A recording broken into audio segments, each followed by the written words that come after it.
आप सभी का अभिवादन। पिछले वीडियो के अंदर हम लोगों ने मुग़लकालीन केंद्रीय प्रशासन के बारे में जानकारी प्राप्त की थी। आज मैं आपको मुग़लकालीन प्रांतीय प्रशासन के बारे में बताने जा रही हूँ।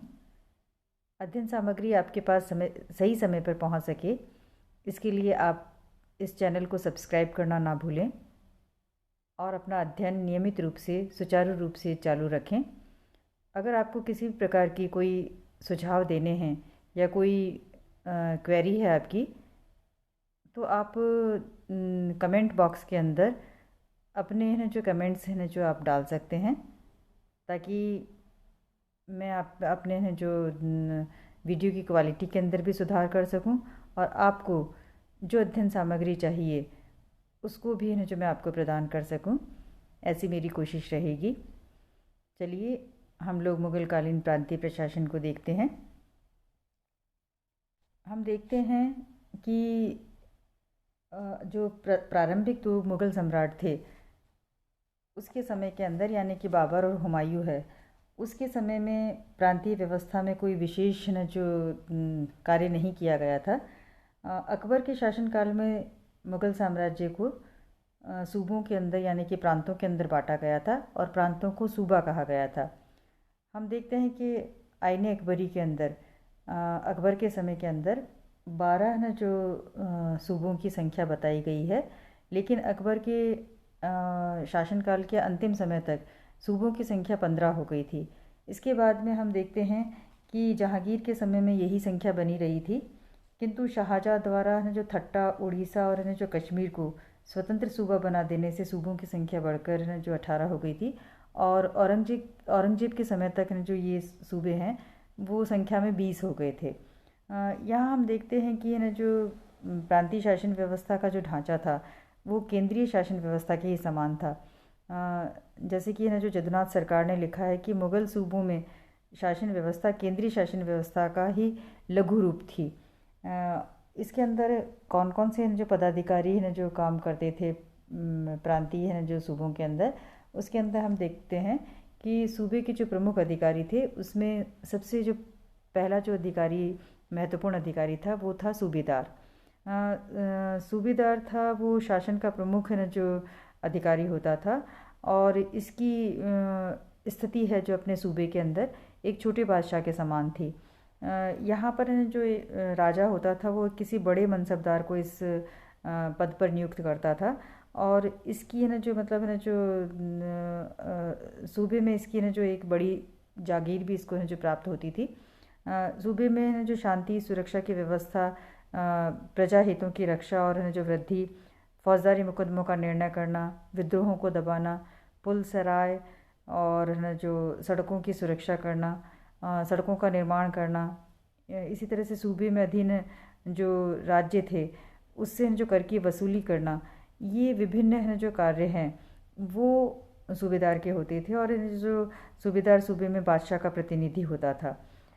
इसके न जो अधीन है वो कई सारे न जो कर्मचारी और अधिकारी होते थे और इनकी जो नियुक्ति है वो बादशाह इसी की सूबेदार की सलाह से ही करता था। दूसरा जो अधिकारी था सूबे का वो होता था दीवान। दीवान है जो सूबे का वित्त अधिकारी होता था और सूबे में सूबेदार के पश्चात है जो प्रमुख पद है जो दीवान का ही होता था। लगान अथवा अन्य करों को वसूल करने में है जो उसको सूबेदार की सहायता पर निर्भर रहना पड़ता था, क्योंकि उसके पास में कोई भी है ना जो सेना नहीं होती थी।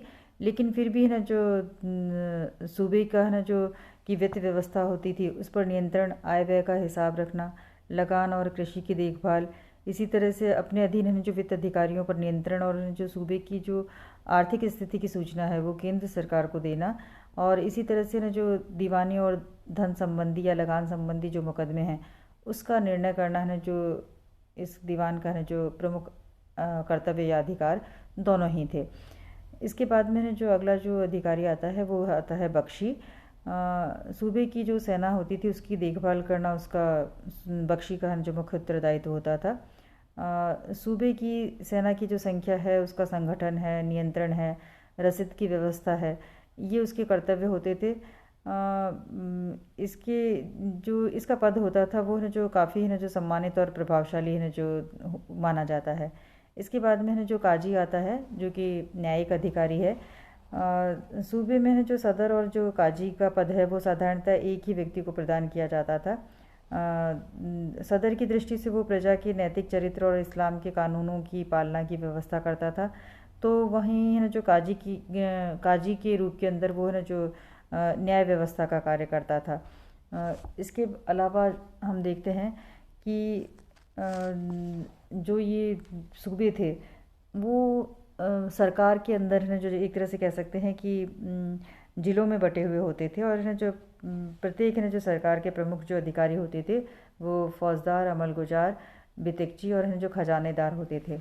फौजदार जो होता था वो ना जो एक सैन्य अधिकारी होता था, यानी कि सैनिक अधिकारी होता था। तो अपनी जो सरकार यानी कि अपना जिला होता था उसमें शांति स्थापित करना, चोर लुटेरों से जो प्रजा की रक्षा करना, राज्य की आज्ञाओं को न जो प्रजा तक है न जो पहुंचाना, ये उसके न जो प्रमुख कर्तव्य होते थे। उसकी नियुक्ति न जो बादशाह के द्वारा की जाती थी, लेकिन सूबेदार की अधीनता में उसको काम करना पड़ता था। इसके बाद में जो दूसरा जो प्रमुख अधिकारी होता था वो अमलगुजार होता था। सरकार में जो लगान वसूल करना, कृषि की देखभाल करना, किसानों की सुरक्षा करना, चोर लुटेरों को दंड देना, ये न जो अमलगुजार के न जो प्रमुख कर्तव्य होते थे। वो एक तरह से सरकार का न जो वित्त अधिकारी होता था। तो इस दृष्टि से वो सूबे के दीवान के न जो अधीन होता था, और सरकार के खजाने की देखभाल भी वो करता था। सरकार यानी कि ज़िले का जो खजाना होता था उसकी देखभाल है वो करता था। बितकची को देखते हैं कि बितकची है वो अमलगुजार के अधीन एक अधिकारी था, और जो भूमि और लगान संबंधी कागज उसको ही तैयार करने पड़ते थे। भूमि की किस्म है, उसकी पैदावार है, किस किसान के पास कितनी भूमि है, ये सारा हिसाब किताब है वो कानूनगो नामक जो अधिकारी था, जो कि परगने का अधिकारी था कानूनगो, उसकी सहायता से न जो बितकची है वो ये सारा का सारा है जो हिसाब किताब है वो रखता था। किसानों से लगान वसूल हो जाने के बाद में है जो उसको रसीद वगैरह भी देना का कार्य है वो बितकची का ही होता था। इसके बाद में जो अगला अधिकारी आता था वो था खजानेदार। ये सरकार का खजांची था, और न जो अमलगुजार की अधीनता में, ये भी न जो अमलगुजार की अधीनता में ही काम करता था, और न जो सरकारी खजाने की जो सुरक्षा करना है जो उसका प्रमुख काम होता था। इसके अलावा न जो कुछ न जो मतलब है न जो और अधिकारी हैं जो कर्मचारी हैं वो काफ़ी सारे वो भी सरकार के अंदर होते थे। सरकार है वो न जो विभिन्न जो परगनों के अंदर विभाजित है न जो हो रखी थी, और वहाँ का जो शासन है वो ये वाले अधिकारी जो निम्न अधिकारी हैं वो देखते थे। जैसे शिकदार है जो कि परगने का मुख्य न जो अधिकारी होता था, वो न जो एक सैनिक अधिकारी होता था, और उसका प्रमुख कर्तव्य न जो परगने के अंदर शांति और व्यवस्था स्थापित करना, और आमिल को न जो लगान वसूल करने में सहायता देना होता था।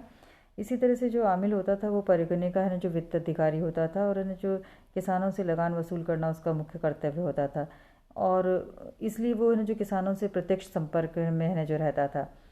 उसके बाद में अगला जो आता है वो फौजदार होता था। ये परगने का खजांची होता था, और जो परगने के खजाने की न जो सुरक्षा करना उसका मुख्य दायित्व होता था। अगला जो अधिकारी आता था वो कानूनगो होता था। ये परगने के पटवारियों का प्रधान होता था, और लगान, भूमि और जो कृषि संबंधी सभी कागज़ों को देखना और तैयार करना इसका काम होता था। और ये बितकची को न जो मतलब न जो सहायता देता था इस कार्य के अंदर। कारकुन नामक जो व्यक्ति होते थे वो परगने के क्लर्क होते थे, जो कि जो इसका लिखा पढ़ी का कार्य है वो करते थे। इसके बाद में हम है ना जो नगरीय शासन व्यवस्थाओं को देखते हैं। तो नगरीय शासन व्यवस्था का जो प्रधान होता था वो कोतवाल होता था। कोतवाल का जो आजकल जो वर्तमान के अंदर जो कार्य है वो नगर पालिकाएँ और पुलिस अधिकारी जो मिलकर जो कार्य करते थे वो सारे कार्य है वो कोतवाल देखता था। इस दृष्टि से वो जैसे नगर की सुरक्षा है, स्वच्छता है, बाज़ार और वस्तुओं के मूल्यों पर नियंत्रण है, लावारिस संपत्ति की देखभाल है, यात्रियों की निगरानी है, व्यापारिक समुदायों को ना जो उनके बारे में देखना, उनकी व्यवस्था करना, नगरों को वार्डों में बांटना, इसी तरह से स्थानीय करों की वसूली करना, ये सारे कार्य होते थे वो ना जो कोतवाल ही देखता था।